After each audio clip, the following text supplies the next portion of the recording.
అందరికీ నమస్కారం. ప్రధానంగా ఇన్ని రోజులు చేసిన వీడియోలన్నీ ఒక ఎత్తు, ఈరోజు చేస్తున్న వీడియో ఒక ఎత్తు. ఎందుకంటే ఇది నేను చాలా బాధతో చేస్తున్న వీడియో. నా ఆవేదన మొత్తం తెలియజేసే ప్రయత్నం చేస్తా. ఇన్ని రోజులు నోటిఫికేషన్స్ కోసమో ఎక్కడ డిలే అవుతుందో, ఎవరి వల్ల ఇట్లా డిలే అవుతుందో ఇట్లా మాట్లాడుకున్న సందర్భాలు ఉన్నాయి. కానీ ఈరోజు ప్రత్యేకంగా నా గురించి ఒక వ్యక్తి కొన్ని దురుసు మాటలు మాట్లాడడము, అవహేళన చేస్తూ మాట్లాడడము, అమ్మాయి అని కూడా చూడకుండా ఇష్టం వచ్చినట్టు మాట్లాడడము, ఏంది ఈమెంది ఇంతే అని నన్ను ఒక చిన్న చూపు చేసి మాట్లాడడము నాకు చాలా బాధను కలిగించినాయి. అందుకే ఆ బాధతోటే నేను ఇప్పుడు వీడియో చేస్తున్నా. దయచేసి నిరుద్యోగులు అందరూ కూడా అసలు ఆ మనిషి మాట్లాడిన మాటలు, నేను పడుతున్న బాధని ఒకసారి కంపేర్ చేయండి. కంపేర్ చేసి ఎవరి తప్పు ఉందో వాళ్ళనే అనండి. నేను అసలు మీరు నిరుద్యోగులందరూ ఏది చెప్పినా నేను యాక్సెప్ట్ చేస్తా. కానీ మనం ఇంత ఇబ్బంది పడుతుంటే ఆఖరికి ప్రశ్నించేటోళ్ళని కూడా ఎట్లా అనగదొక్కాలి, వీళ్ళని ఎట్లా హేళన చేస్తే వీళ్ళు డైవర్ట్ అయిపోతారు, పక్కకు జరుగుతారు. మిగతా వాళ్ళకి మేము ఎట్లానైనా చెప్పుకోవచ్చు. 100 మందిలో 2-3 బయటకు వచ్చి ప్రశ్నిస్తారు. ఈ ప్రశ్నించే గొంతుకలను నొక్కితే ఇక మాకు పని సులభం అయిపోతుంది అన్న రీతిలో మమ్మల్ని ఈరోజు హేళన చేస్తూ మాట్లాడుతున్నారు. అందులో నిన్న వైఆర్ టీవీలో నేను నిన్న ఒక వీడియో చూసిన. ఆ వీడియోలో మానవత రాయ్ గారు నా గురించి ఎంత తప్పుగా మాట్లాడుతున్నారంటే అసలు మరి ఎందుకో కూడా నాకు అర్థం కావట్లేదు. ఆయనకి నాకు అంత విభేదాలు ఏం లేవు, అంత పర్సనల్గా కూడా గొడవలు ఏం లేవు. నేను ఎప్పుడు కూడా ఆయన గురించి తప్పుగా మాట్లాడలేదు. కానీ ఈరోజు ఆ మనిషి నా గురించి నిన్న జరిగిన వీడియోలో, నేను విన్న వీడియోలో అంత తప్పుగా మాట్లాడారు. నాకు నచ్చలేదు. నేను అందుకే బాధతోటే ఈ వీడియో చేస్తున్నా. నిరుద్యోగులందరూ దయచేసి గమనించండి. అసలు ఫస్ట్ ఏమన్నారంటే ఒక 10-15-20 నిమిషాల వీడియోలో ఎన్ని క్వశ్చన్స్ అంటే నా మీద, వాటన్నిటికీ నేను సమాధానం చెప్తా. మానవతరాయ్ గారు, మీరు శ్రద్ధగా వినండి. మీరు కూడా మా నిరుద్యోగులందరి తరపు నుంచి కూడా నేను సమాధానం చెప్తున్నా. మీరు నిన్న నన్ను తప్పుగా చిన్న చూపు చేసి హేళన చేసి మాట్లాడిరు కదా, మీరు ఈ వీడియో తప్పకుండా చూడాలి. తప్పకుండా మా ఆవేదన మీకు అర్థం కావాలి. మీరు మాట్లాడినంత సులభం కాదు. నేను ఇప్పుడు ఆన్సర్ ఇస్తున్నా మీ క్వశ్చన్స్కి, వినండి. 60,000 ఉద్యోగాల్లో అస్మా ఎందుకు లేదు, 60,000 ఉద్యోగాల్లో అస్మా ఎందుకు లేదు అని చెప్పేసి నిన్న మీరు క్వశ్చన్ చేసిరు కదా. మరి నేను మిమ్మల్ని అడుగుతున్నా, 64 ఎమ్మెల్యేలలో మీరెందుకు లేరు? మీరెందుకు ఎమ్మెల్యేగా లేరు? మరి మీరెందుకు లేరు ఎమ్మెల్యేగా? ఎవరి టాలెంట్ వాళ్ళది. మీరు ఏ నమ్మకంతోనే ఇంకా ప్రయత్నాలు చేస్తున్నారు? మరి ఈసారి కాకపోయినా ఇంకొకసారైనా నాకు పదవి వస్తుందని ఎన్ని ప్రయత్నాలు చేస్తున్నారు? మరి అంటే ఒక్కసారి ఉద్యోగం మిస్ అయితే ఇంకా మేము దేనికి పనికిరామా నిరుద్యోగులము? ఒక్కసారి ప్రయత్నం చేసి పక్కకు జరిగిపోవాలా? ఏం మాట్లాడుతున్నారు మీరు? మతి ఉండే మాట్లాడుతున్నారా ఏంది? నా క్వాలిఫికేషన్స్ తెలుసా మీకు? మీకు నెట్ సెట్ క్వాలిఫై అయి ఉన్నారా మీరు? నేను చూపిస్తా. మరి మీకు చేతనైతే చూడండి. ఏమేమి మాట్లాడుతున్నారు ఏంటి? 60,000 ఉద్యోగాల్లో అస్మా లేదా? అస్మా ఉంది. బట్ మీరు చేసిన తప్పిదాల వల్ల అస్మా ఈరోజు ఇక్కడ కూర్చొని మాట్లాడుతుంది. మీరు గురుకులాలు JL, DL, JL, PGT, TGT ఇవ్వకుండా డైరెక్ట్ పీజీటీ ఇవ్వడం వల్ల నాలాంటి నిరుద్యోగులు ఎంతమంది నష్టపోయారో తెలుసా మీకు? మరి కోర్టులో కేసు ఉంది. చేతనైతే దాన్ని క్లియర్ చేసి మిగతా 3,000 మందికి బ్యాక్లాగ్ లేకుండా ఉద్యోగాలు ఇవ్వండి. అప్పుడు ఎవరు ఎక్కడుంటారనేది తెలుస్తుంది. ఎట్లా మాట్లాడుతున్నారు మీరు? ఇవన్నీ నేను వెరిఫికేషన్ వచ్చిన రిసిప్ట్లు, ఇవన్నీ చూడండి. అన్నీ ఈ జనరల్ జేలు, ఇది ఇంకా గురుకుల, ఇవన్నీ వెరిఫికేషన్స్కి వచ్చినవి. నేను అంటే మేము చేతగాకనే, మేము చదవకనే మేము వెరిఫికేషన్ల దాకా పోయినామా? వెరిఫికేషన్ల దాకా వచ్చినామా? మీరు పెట్టిన వెరిఫికేషన్స్ దాకా వచ్చినామా? ఎట్లా మాట్లాడుతురు? ఇంకేం మాట్లాడిరు మీరు? మీరు పిహెచ్డీ తెచ్చుకున్నారా? మీ పిహెచ్డీ కథలేందో మాకు తెలియదా? మాకు వెనకాల సపోర్ట్ లేకనే మేము ఈరోజు ఇట్లా కూర్చున్నాము. ఇవి నా సినాప్సిస్. మీకు చేతనైతే, నేను చేయని ప్రయత్నాలు లేవు. మీకు చేతనైతే నాకు ఒక సీట్ ఇప్పియండి, పిహెచ్డీ సీట్ ఇప్పియండి. నా హాల్ టికెట్ నెంబర్ పంపాలా మీకు? నాకు ఎన్ని మార్కులు వచ్చినాయో చూస్తారా మీరు? చూస్తారా? ఏ ఇంటర్వ్యూలకు అటెండ్ అయినా చూస్తారా మీరు? ఇష్టం వచ్చినట్టు మాట్లాడడం కాదు. ఒకసారి క్రాస్ చెక్ చేయండి. ఎవరి గురించి ఏం మాట్లాడుతున్నా తర్వాత నన్నే ఎట్లా అంటారు అని చెప్పేసి సోయి పెట్టుకొని మాట్లాడండి. మాటలు ఊకే మాట్లాడినట్టు కాదు. ఏం మాట్లాడుతురు? అర్హతలు లేవా? మేము నిరుద్యోగులం కాదా? ఇది నా నెట్ సర్టిఫికెట్. మీరు నెట్ సర్టిఫికెట్ అన్న చూసిరా ఎప్పుడన్నా? ఇగోండి ఇదే నెట్ సర్టిఫికెట్ అంటే ఇదే డిగ్రీ లెక్చరర్ దాకా ఎలిజిబుల్ ఇచ్చే సర్టిఫికెట్ ఇదే. ఇది క్వాలిఫై అయ్యారా మీరు? ఇది క్వాలిఫై అయ్యారా చెప్పండి. అర్హతలు లేక చదువుడు శాతగాక మేము రాజకీయాల్లోకి వస్తున్నాం అనుకుంటుర్రా? మీరు చేసిన పనుల వల్ల భరించలేక మీకు మేమేందో చూపించాలని చెప్పేసి వస్తున్నాం. నా సినాప్సిస్ ఇవి రాసుకొని కూర్చున్నా. ఎక్కడ అవకాశాలు వస్తే అక్కడ పోదామని. అలాంటిది హేళన చేస్తూ మాట్లాడతారా నిరుద్యోగులు అంటే మీరు? మేము చేయని ప్రయత్నాలు లేవు. నాలాంటి వాళ్ళు చాలామంది ప్రయత్నాలు చేస్తున్నారు. ఏ విధంగా చెప్తున్నారు మీరు నిరుద్యోగులు కాదని? 100 మందిలో 100 మంది ప్రశ్నించారు. వాళ్ళ తరపు నుంచి 3-4 ప్రశ్నిస్తారు. అట్లాంటి వాళ్ళని కూడా మీరు ఇట్లా హేళన చేస్తూ మాట్లాడి మమ్మల్ని పక్కకు దొబ్బేస్తే మిగతా వాళ్ళు సైలెంట్గా కూర్చొని చదువుకుంటారని మీ ప్లాన్ కదా. అంత సినిమాలు లేవు ఇక్కడ. ఇది తగ్గేది లేదు. మేము బరాబర్ ప్రశ్నిస్తాము. ఇంకోటి ఏమన్నారు, ఎమ్మెల్యే స్థాయి అవసరమా అంట. నీకు అవసరమా ఎమ్మెల్యే స్థాయి? మరి మీకు అవసరమా? మీకంటే 2 ఆకులు ఎక్కువనే చదివినాం. మీతో పోల్చుకుంటే మేము ఇంకా మంచిగానే పరిపాలన చేయగలము, మంచిగానే 2 ఎంతలు ఎక్కువనే ఆలోచించగలం. అందుకే మీకంటే 1000 రెట్లు మాలాంటి నిరుద్యోగులు చదువుకున్న వాళ్ళు బెటర్. అందుకే మీరు నోటిఫికేషన్స్ ఇవ్వకనే కదా మేము ఇట్లా డిసైడ్ అయినాము, మేము ఇట్లా నిర్ణయించుకున్నాము. ఆగండి. ఏమన్నారు? నేను ఒక్కదాన్ని పోటీ చేస్తున్నా అంటే నా గురించి ఇట్లా తప్పుగా మాట్లాడారు కదా. ఆగండి ఒక్క నిమిషం. నేను ఒక్కదాన్ని పోటీ చేస్తున్నా అంటేనే తట్టుకోలేక నన్ను అంత విమర్శించారు కదా. ఇగో చూడండి, డిఎస్సి ఎస్జిటి 2024 స్పోర్ట్స్ కోటా ఫలితాలు ఇవ్వకుంటే స్థానిక సంస్థల ఎలక్షన్స్లో కాంగ్రెస్ పార్టీకి వ్యతిరేకంగా పోటీ చేస్తాం. ఎస్జిటి స్పోర్ట్స్ కోటా వాళ్ళు 2024 స్పోర్ట్స్ కోటా వాళ్ళకి రిజల్ట్స్ ఇవ్వకపోతే లోకల్ ఎలక్షన్స్లో మేము పోటీ చేస్తామని ఈరోజు ప్రకటించిర్రు. ఈరోజు అంటే వీళ్ళందరూ కూడా డిఎస్సి రాసిన వాళ్ళందరూ కూడా పిచ్చోళ్ళ? వీళ్ళందరూ నిరుద్యోగులు కాదా? వీళ్ళకి రిజల్ట్స్ ఇవ్వకనే కదా వీళ్ళు కూడా ఈరోజు ఎలక్షన్స్లో పోటీ చేయడానికి డిసైడ్ చేసుకొని అనౌన్స్ చేసిండ్రు ఆల్రెడీ. ఇవి మొత్తం వచ్చినాయి, ప్రతి గ్రూప్లో వచ్చినాయి. చూసిరా మీరు? ఇది ఎంతమంది నిరుద్యోగులు కాదంటారు? ప్రశ్నించేటోళ్ళనంతా నిరుద్యోగులు కాదని చెప్పేసి చెప్తారా మీరు? పాట అయిపోయిందా మీకు? ఇంకొకసారి అనండి. మీరు బయట ఎట్లా తిరుగుతారో మేము కూడా చూస్తాం. ఏంది మా తల్లిదండ్రులు పెట్టుకున్న ఆశలు మేము ఈ రకంగా తిరుక్కుంటా మేము నాశనం చేస్తున్నామా? అసలు ఒకరి గురించి మాట్లాడేటప్పుడు వాళ్ళ బ్యాక్గ్రౌండ్ ఏందో తెలుసుకుంటారా మీరు? తెలుసుకునే ప్రయత్నం చేస్తారా? నా తల్లిదండ్రి బతుకున్నారా? చనిపోయిన నా తల్లిదండ్రి గురించి మీరు తప్పుగా ఎట్లా మాట్లాడతారు? మీకు ఏ అర్హతలు ఉన్నాయి? నేను తలుచుకుంటే మీరు బయట కూడా తిరగలేరు చెప్తున్నా. ఏమంటారు మీరు? తల్లిదండ్రులు పెట్టుకున్న ఆశల్ని నేను కొలాప్స్ చేస్తున్నానా? మేము కొలాప్స్ చేస్తున్నామా? క్వశ్చన్ చేసేటోళ్ళంతా కొలాప్స్ చేస్తున్నామా? ఎందుకు తిరుగుతున్నాం మేము బయట? బలిసి తిరుగుతున్నామా బయట? బలిసి క్వశ్చన్ చేస్తున్నామా? చదవకుండా ఎందుకు తిరుగుతున్నాం? మరి చదవకుండా తిరుగుతున్నామా మేము? ఇంకొకటి, చదవకుండా తిరుగుతున్నామా? చూసిరా మీరు? ఎప్పుడన్నా లైబ్రరీలోకి వచ్చి చూసిరా ఎవరెవరు చదువుతురు, ఎక్కడెక్కడ చదువుతురు అని? ఎన్నోసార్లు కదా రిజల్ట్స్ ఎప్పుడు వస్తాయి, నోటిఫికేషన్స్ ఎప్పుడు వస్తాయని ఇదే ఉస్మానియా లైబ్రరీ ముందు మిమ్మల్ని అడగలేదా నేను? మిమ్మల్ని డైరెక్ట్ కలిసి అడగలేదా నేను? ఇప్పుడు వస్తాయి అప్పుడు వస్తాయని తప్పించుకొని తిరిగి ఇప్పుడు ఇష్టం వచ్చినట్టు మాట్లాడతారా నా గురించి మీరు? ఎంత ధైర్యం మీకు? అస్మ లేదు గిస్మ లేదు అంటారా? అస్మ ఉంది, ఇక్కడే ఉంది అస్మ. నేనే అస్మని. నేను టీవీల చుట్టూ తిరుగుతున్నానా? చదువుకోకుండా టీవీల చుట్టూ తిరుగుతున్నానా? మరి మీరెందుకు తిరుగుతున్నారు మమ్మల్ని తిట్టుకుంటా? మీరు తిరిగితే అది పద్ధతి అయిపోయింది.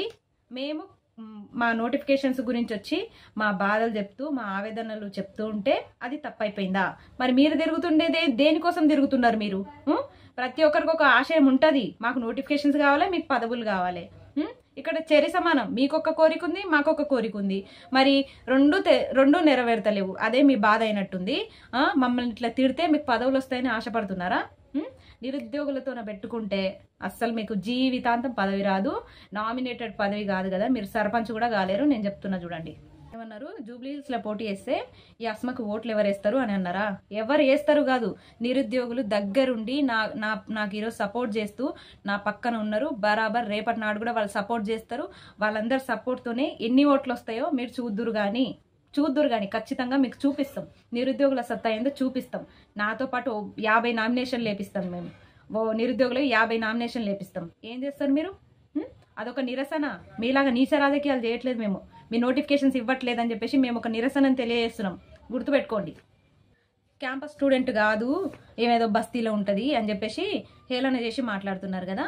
అవును, మరి నాకు ఒక బాధ్యత ఉంది. నా తల్లిదండ్రి చనిపోయినా నా చెల్లె నాకు ఉంది కాబట్టి తనని నేను చదివించుకోవాలి, నేను చదువుకోవాలి. కాబట్టి నా పీజీ అయిపోయిన తర్వాత హాస్టల్ నుంచి వేకెట్ అయ్యి వచ్చి రూమ్ తీసుకొని చదువుతున్నా. అయితే ఏంది, నా రెంట్ ఏమైనా మీరు కడుతున్నారా? నా బరువు బాధ్యతలు మీరేమైనా మోస్తున్నారా? మీకేమైనా తెలుసా? నా కుటుంబ నేపథ్యం మీకు తెలుసా? ఏం తెలియదు ఎట్లా మాట్లాడతారు? ఒక అమ్మాయి గురించి ఒక డిబేట్లో మాట్లాడేటప్పుడు, ఒక వీడియోలో మాట్లాడేటప్పుడు, ఒక స్టూడియోలో మాట్లాడేటప్పుడు ఒళ్ళు దగ్గర పెట్టుకొని మాట్లాడాలి. నరం లేని నాలుక ఉంది కదా అని ఇష్టం వచ్చినట్టు మాట్లాడితే మర్యాదగా ఉండదు చెప్తున్నా. నా తిప్పలేదో నేను పడుతున్నా. మీరెవరండి నా గురించి మాట్లాడడానికి?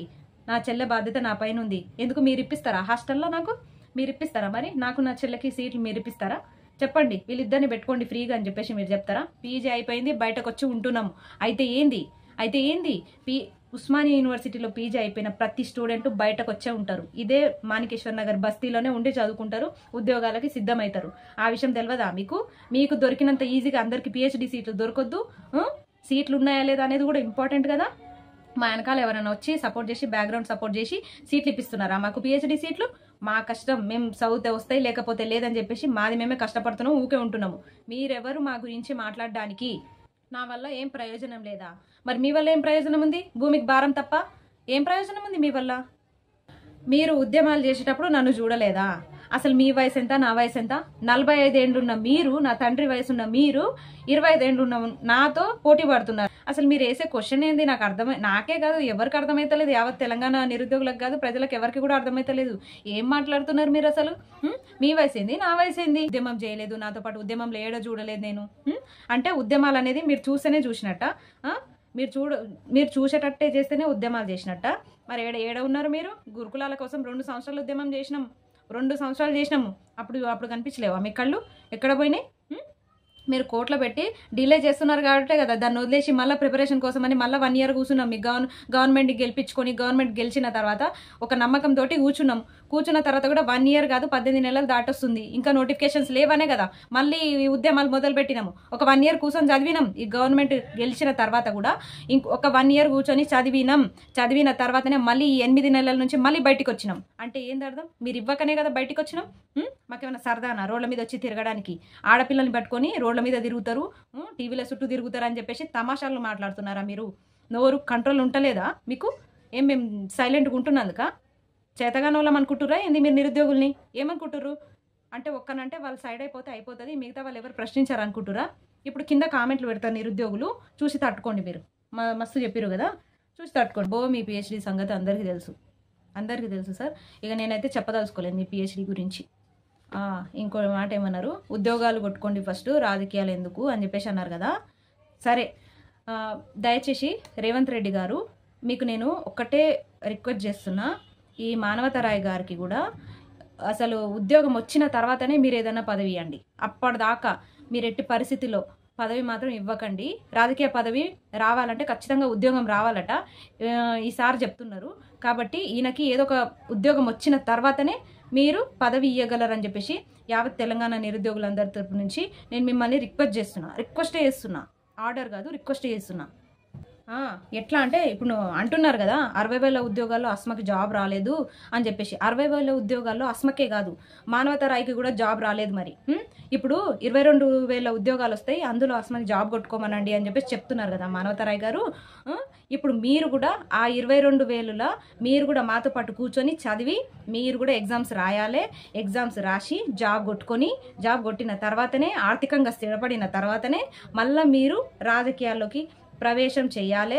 అప్పుడు మీరు ఎమ్మెల్యే అవుతారా, ఎంపీ అవుతారా మేము కూడా చూస్తాం. ఖచ్చితంగా మీరు జాబ్ కొట్టిన తర్వాతనే రాజకీయాలు చేయాలి. రేపటి నుంచి మీరు ఎక్కడ మాట్లాడడానికి వీలు లేదు. ఇది నిరుద్యోగుల తరపు నుంచి నేను చెప్తున్నా, మీరు ఎక్కడ మాట్లాడడానికి వీలేదు. రోడ్ల మీద తిరుగుతున్నామా మేము? సరే, మేము నోటిఫికేషన్స్ కోసం రోడ్ల మీద తిరుగుతున్నామేమో. మరి మీరెందుకు తిరుగుతున్నారు? మా చుట్టూ మీరెందుకు తిరుగుతున్నారు? పదవుల కోసమే కదా. ఎవరి స్ట్రాటజీ వాళ్ళది, ఎవరి ఆశ వాళ్ళది. నోటిఫికేషన్స్ కోసం మేము తిరుగుతున్నాము, పదవుల కోసం మీరు తిరుగుతున్నారు. పెద్ద తేడా ఏం లేదు, ఓకేనా? ఏంటి చక్కగా కూర్చొని బయట ప్రపంచంతో సంబంధం లేకుండా మేము చదువుకుంటే మాకు ఉద్యోగాలు వస్తాయా? సరే, చక్కగా కూర్చొని బయట ప్రపంచంతో సంబంధం ఉండొద్దు కదా. అంటే మీరు చేసే అరాచకాలు, నోటిఫికేషన్స్ వేయకుండా ప్రశ్నించకపోవడము, అంటే ప్రశ్నిస్తాం కాబట్టి చక్కగా కూర్చొని చదువుకోండి అని చెప్తున్నారా? మా చదువుల గురించి మీకు ఇంత శ్రద్ధ ఉందా బాబు? ఇంత ఇంత మా మీద ఇంత ప్రేమ ఉందా మీకు? మరి అదేదో నోటిఫికేషన్స్ ఇచ్చి చదువుకోండి అంటే చదువుకుంటాం. సంవత్సరాల తరబడి ఏజ్ అయిపోయేటోళ్ళకి మీరు ఏం సమాధానం చెప్తారు? 10 సంవత్సరాలు అట్లా గడిచిపోయినాయి. అప్పుడు వాళ్ళు అట్లా చేసిరంటే ఇప్పుడు మీ లెక్క ఇది చేసుకుంటూ ఉండాలా మేము? నాకు అర్థం కావట్లేదు. ఇంకా మళ్ళీ ఇప్పుడు కూడా చక్కగా కూర్చొని చదువుకోండి అని మీలాంటి వాళ్ళు చెప్తే వినే స్థితిలో మేము లేము. అర్థమైందా? ఇదంతా బీఆర్ఎస్, బీజేపీ ఈ పార్టీలు ఆడిస్తున్న ఆటనా? మేము ఆటగాలమా? మీకంటే గొప్ప ఆటగాలం అయితే మేము కాదు. బీఆర్ఎస్ దంతే కాంగ్రెస్లకి, కాంగ్రెస్ దంతే బీఆర్ఎస్లకి. అటు ఇటు చెమ్మచక్క ఆట ఆడనికే మేమేమంత తైతక్క ఆడేటోళ్ళం కాదు. మేము నిరుద్యోగులం, బరాబర్ ప్రశ్నిస్తాం. తప్పు చేస్తే ఏ పార్టీనైనా ప్రశ్నిస్తాం, గుర్తుపెట్టుకోరి. ఇంకొకటి, ప్రశ్నించేటోళ్ళంతా వీళ్ళు పార్టీల తొత్తులు, పార్టీలు పంపిస్తే వచ్చినోళ్ళు, వీళ్ళు అసలు నిరుద్యోగులే కాదు అని చెప్పేసి అమ్మాయిలు అని చూడకుండా ఇష్టం వచ్చిన తీరుగా మాట్లాడితే పోయినన్ని రోజులు పడడానికి మేము సిద్ధంగా లేము. ఇదే మా చివరి హెచ్చరిక చెప్తున్నాం. మానవతారాయ్ గారు, మీరు అన్నదానికి మీరు నాకు క్షమాపణ చెప్పాల్సిందే. లేదంటే మాత్రం నేను చెప్తున్నా, ఒక అమ్మాయిని అని ఆలోచించకుండా నిన్న నా గురించి అట్లా మాట్లాడిరు కదా, దానికి నేను చాలా బాధపడుతున్నా. అలాంటిది మొత్తం నిరుద్యోగులందరినీ కూడా, ప్రశ్నించేటోళ్ళందరినీ కూడా మీరు నిరుద్యోగులు కాదు, మీరు మొత్తం పార్టీల తొత్తులు ఇట్లా అని మాట్లాడుతురు కదా. ప్రశ్నిస్తే నిరుద్యోగులు కాదంటారా? మీకు ఉద్యోగాలు రావంటారా? ఇట్లా చెప్పిస్తారా మమ్మల్ని? ఒక అమ్మాయిని ఆలోచించకుండా నన్ను అవమానిస్తారా? నేను చెప్తున్నా, నిరుద్యోగులందరి తరపు నుంచి చెప్తున్నా, మానవతారాయ్ గారు, మీరు జీవితాంతం తల కిందికి కాలు పైకి చేసినా సరే, జీవితాంతం తపస్సు చేసినా సరే మీరు సర్పంచ్ కూడా కాలేరు. నిరుద్యోగులందరి తరపు నుంచి నేను చెప్పిస్తున్నా, యావత్ నిరుద్యోగులందరం కూడా మేము చెప్పిస్తున్నాం. దేవుడు అనేటోడు ఉంటే మీరు మమ్మల్ని ఎన్నేసి మాటలు అంటున్నారో, నోటిఫికేషన్లు ఇవ్వకుండా ఎంత ఇబ్బంది పెడుతున్నారో, మీరు తగ్గ ఫలితం అనుభవిస్తారు. ముఖ్యంగా నేను అమ్మాయినని ఆలోచించకుండా నన్ను అన్నేసి మాటలు అన్నారు కదా, మీరు ఇప్పుడు నేను చూపించినా కూడా మొక్కం ఏడబెట్టుకుంటారు, ఇంకా ఏడబెట్టుకుంటారు. ఛీ, అస్సలు మీలాంటి వాళ్ళకి చెప్పిన వేస్టే. నేను చెప్తున్నా కదా, ఇంకొకసారి నా గురించి కానీ, నిరుద్యోగుల గురించి కానీ, ప్రశ్నించేటోళ్ళ గురించి కానీ తప్పుగా మాట్లాడితే ఖబర్దార్ చెప్తున్నా. అందుకే నిరుద్యోగుల ఉసురు తగిలి మీకు చిన్న నామినేటెడ్ పదవి కాదు కదా, నేను చెప్తున్నా కదా, మీరు వార్డు మెంబర్ కూడా కారు, సర్పంచ్ దాకా ఎందుకు, వార్డు మెంబర్ కూడా కారు. మా నిరుద్యోగుల ఉసురు మీకు బరాబర్ తగులుతుంది. బరాబర్ తగిలింది, ఇంకా తగులుతుంది, ఇంకా తగులుతుంది. ఇది నేను చాలా ఆవేదనతోనే మాట్లాడుతున్నా. అసలు ఎంత బాధ అనిపిస్తుందంటే నాకు, నేను చేసేది ఏంది అసలు? తిన్నది అరగక చేస్తున్నానా? నా కుటుంబం గురించి ఏం తెలుసు ఆయనకి? నా తల్లిదండ్రుల గురించి ఏం తెలుసు ఆయనకి? ఇష్టం వచ్చినట్టు మాట్లాడిండు. ఒకసారి వైఆర్ టీవీలో నేను జరిగిన వీడియో చూడండి, అప్పుడు అర్థమవుతుంది ఎందుకు ఇంత ఆవేదనతో మాట్లాడుతున్నా అనేది అర్థమవుతుంది. ప్రతి వీడియోలో నేను చెప్తుంటే నాదేమైనా తప్పుంటే క్షమించండి అని. ఈ వీడియోలో మాత్రం చెప్పను, ఎందుకంటే నేను తప్పుగా ఏం మాట్లాడలేదు. ఆయన ఎదురుకొచ్చినా నేను మాట్లాడతా. ఆయన వీడియోలో మాట్లాడి 10 మంది ముందర నన్ను అవమానించిండు కాబట్టి నిరుద్యోగులు ఎవరు నమ్మరు. కానీ ఈయన గురించి కూడా బయట తెలవాలి కదా. మీరు నన్ను పర్సనల్ అటాక్ చేస్తే నేను కూడా పర్సనల్ అటాక్ చేస్తా. ఒక అమ్మాయి గురించి మాట్లాడేటప్పుడు ఒళ్ళు దగ్గర పెట్టుకొని మాట్లాడండి మానవతారాయ్ గారు. పదవుల కోసం నీచ రాజకీయాలు చేసేది మీరు. ఇంకొకసారి నిరుద్యోగుల గురించి, ప్రశ్నించే వాళ్ళ గురించి తప్పుగా మాట్లాడితే ఇదే చివరి వార్నింగ్. మరోసారి చెప్పుడు ఉండదు ఇక.